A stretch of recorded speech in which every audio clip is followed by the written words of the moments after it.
ဒီတစ်ခေါက်မှာတော့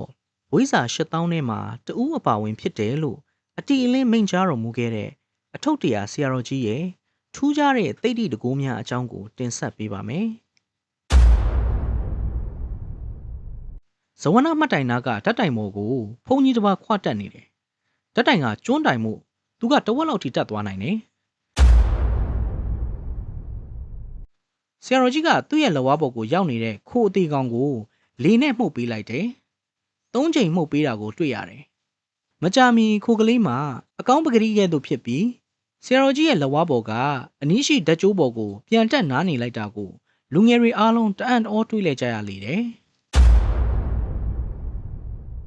တပည့်ဖြစ်သူဈေးဝယ်ထွက်ရန်မော်တော်ဆိုင်ကယ်ကိုဆက်နှိုးရမရဖြစ်နေတာကိုတွေ့ရသဖြင့်ရေတစ်ခွက်ခတ်ခိုင်းပြီးဆိုင်ကယ်ရှေ့ဘင်းကိုရေနဲ့လောင်းကမင်းအလုံးမင်းလုံးလို့ဆိုလိုက်တယ်။ထိုအခါဆိုင်ကယ်မှာတခဏအတွင်းဆက်နှိုးလာခဲ့ပါတယ်။